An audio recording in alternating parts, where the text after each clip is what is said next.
December is Universal Human Rights Month, and December 10th, Human Rights Day, is a global holiday that marks the adoption of the Universal Declaration of Human Rights by the United Nations.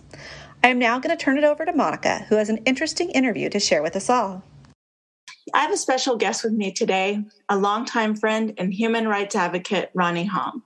I've asked her to join me to share her story as we highlight Universal Human Rights Month. Hello, Rani. Welcome. Hello, and thanks for reaching out. I'd love to share some information to raise awareness on this issue. I'm still shocked that slavery exists through some of our everyday products. Can you speak to that a little bit? Yeah, yes, majority of the victims are women and children, and people are surprised that slavery still exists today, right? And especially in the United States, we think that is something of the past. It only happened in the 1800s. But I'm here today to tell you it's a real thing because of my personal story.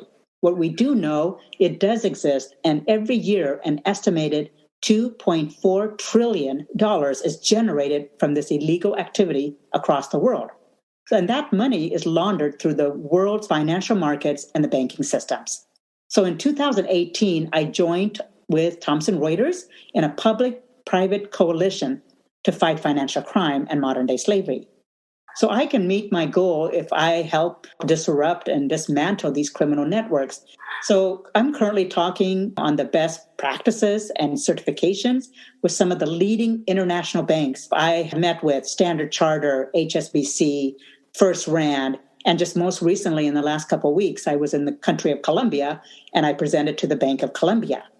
So, of course, we're looking at supply chain management as well. And I'm currently working within the Colombia regarding the coffee harvesting.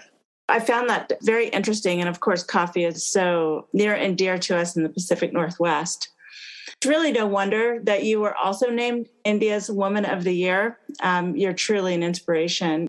I've never seen any one person tackle so many projects at one time. You are continuously traveling around the world to do that. I really never quite know where you are or where you're texting from.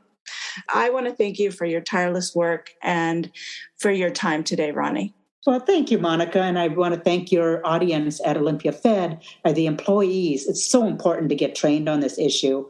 And I just really appreciate you taking the first step here local, helping our community, being educated. So thank you for having me. I look forward to continuing in this conversation and how we all can join together as a community.